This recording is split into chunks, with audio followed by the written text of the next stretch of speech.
Olá pessoal, sejam muito bem-vindos ao canal Ouve Lá Mais Esta. Eu sou o Arnaldo e hoje vou contar-lhes uma passagem que o meu pai me costumava contar a mim. Isto passou-se quando ele era ainda um jovem, portanto deveria ter sido há 100 e tal anos, pois hoje, se ele fosse vivo, ele tinha 124 anos. Naquele tempo, na aldeia onde ele nasceu, já havia pessoas que eram capazes de usar todos os truques e mentiras para conseguirem que os vizinhos se acreditassem neles e lhes sacassem umas massas fáceis. Até chegarem ao ponto de dizerem que falavam com espíritos, ou seja, os espíritos vinham falar na garganta deles. Bastava só quem acreditasse, chegasse lá, fizesse a pergunta que desejasse ao tal espírito e aí, se obtesse a resposta que gostasse, tinham que pagar uma certa quantia. Esses truques ainda hoje existem, até mesmo aqui no Canadá, e são quase sempre mulheres. E as pessoas que acreditam nessa gente, que eu chamo de vigaristas, vão lá e não descansam enquanto não lhe raparem os últimos tostões. Ora, nessa aldeia onde o meu pai vivia, havia uma rapariga muito bonita, muito linda. Todos os rapazes da aldeia, incluindo o meu pai, andavam todos a ver se lhe arrastavam a asa. De repente começou-se a falar na aldeia de que essa rapariga era possessada por espíritos, pois de vez em quando desmaiava, fazia gestos fora do normal e uma voz meia masculina e meia feminina falava-lhe da garganta. Até que um domingo à tarde, onde todos os rapazes se reuniam em volta da casa dela, com o meu pai, tudo a ver se a viam e lhe davam umas palavrinhas que ela gostasse. De repente, ouviu-se um grito e todos correram para o sítio de onde veio esse grito, não só os rapazes, como também os vizinhos. Quando lá chegaram, lá estava ela, essa rapariga, despojada do chão, fazendo uns gestos meio parvos e espumando-se pela boca. E uma voz saía da garganta, implorando por ajuda. E alguém se lembrou de dizer ou de perguntar que tipo de ajuda que era preciso. E essa voz diz, identificando-se como um homem que já tinha morrido há 30 anos, mas que não podia entrar no céu porque tinha deixado dinheiro escondido e só era permitido a entrada dele no céu quando esse dinheiro fosse descoberto. Então perguntaram onde é que estava esse dinheiro e ele logo disse que esse dinheiro estava numa parede de uma casa velha que já lhe tinha pertencido nos anos em que ele era vivo e disse exatamente o sítio onde estava. E logo correram para lá, não só os rapazes como todos, mas os rapazes chegaram lá primeiro. E quando chegaram, derrubaram a parede. E lá estava uma caixa velha com dinheiro dentro. E eles regressaram onde estava a rapariga, entregaram a caixa aos familiares e essa voz diz lá da garganta da rapariga o que é que deviam fazer com o dinheiro. E todos concordaram. Logo aí, a rapariga se levanta como se nada tivesse acontecido. E quando viu aquela gente toda ali em volta, perguntou o que é que se passava. E explicaram-lhe. Ela nem por nada queria acreditar, dizia que era mentira, pois não se lembrava de nada. Aí o meu pai, que nunca foi, nem nunca teve nada de parvo, resolveu entrar em cena.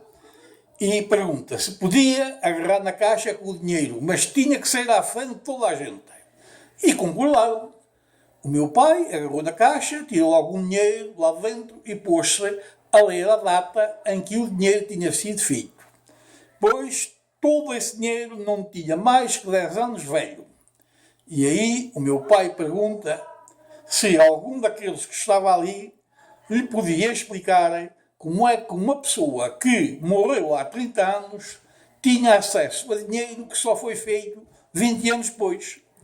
Fez-se um silêncio, todos se calaram, não houve resposta, e um por um começaram-se a retirar do sítio.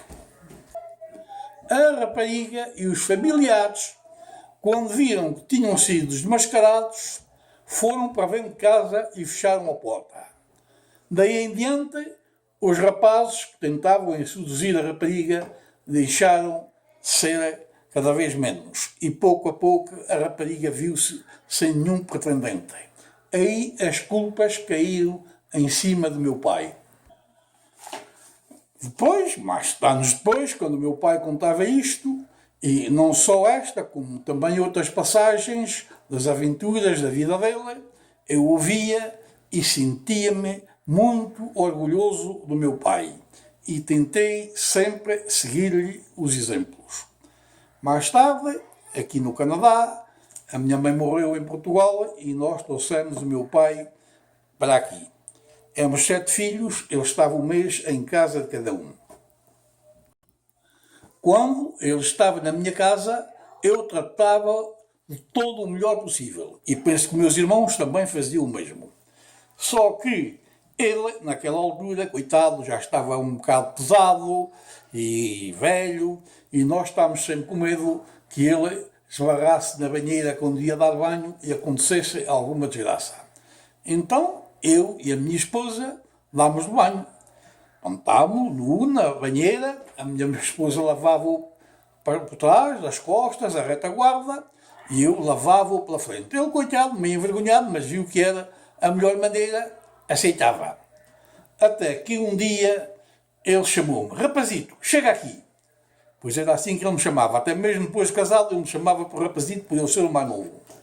E eu cheguei e ele, com as lágrimas nos olhos, deu-me um abraço muito apertado e disse: filho, desde criança até agora que eu me sinto e senti sempre orgulhoso de ti.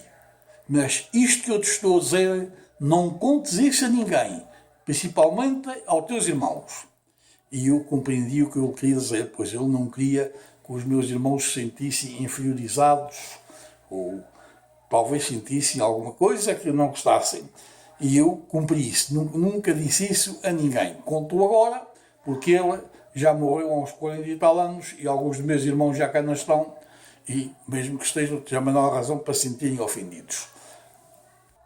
Ele disse-me também para que eu o desculpasse pelas cacetadas que ele me tinha dado quando eu era mais novo, mas que eu devia compreender que ele tinha razão para isso, e eu compreendo muito bem.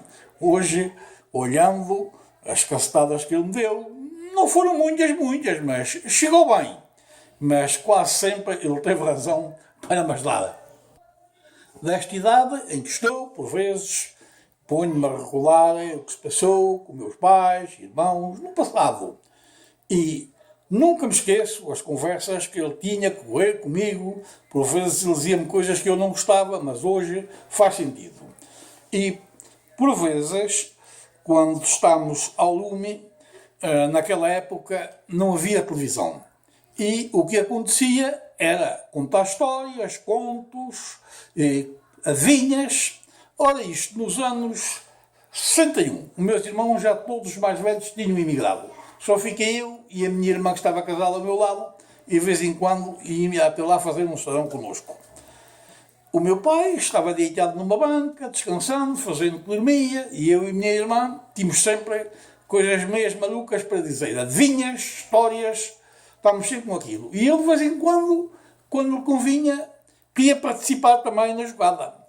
E um dia diz-me assim: ó rapazito, vou-te fazer uma pergunta, vê lá se és capaz de responder. E eu disse: então faça, pai. E ele diz, deitado na banca: olá, tu és capaz de me dizer quantos homens é que foram precisos para fazer uma agulha? E a minha mãe, como já sabia a resposta, começou logo: vê lá o que é que vais fazer, é melhor calar-te, não vês que ele é teu filho. E ele diz: então, ele tem que aprender, e é melhor aprender de mim do que amanhã outro dia ter que aprender por outro fora. Assim, se alguém lhe fizer esta pergunta, ele já sabe a resposta certa que lhe há de dar. E eu vi logo, isto tem qualquer coisa de malicioso por trás. E disse: então diga lá, pai. E ele pergunta-me: és capaz de me dizer quantos homens são precisos para fazer uma agulha? E disse: não sei. Pois é. Foram 3. Agora é preciso que saibas o nome deles. Eu disse, não, também não sei.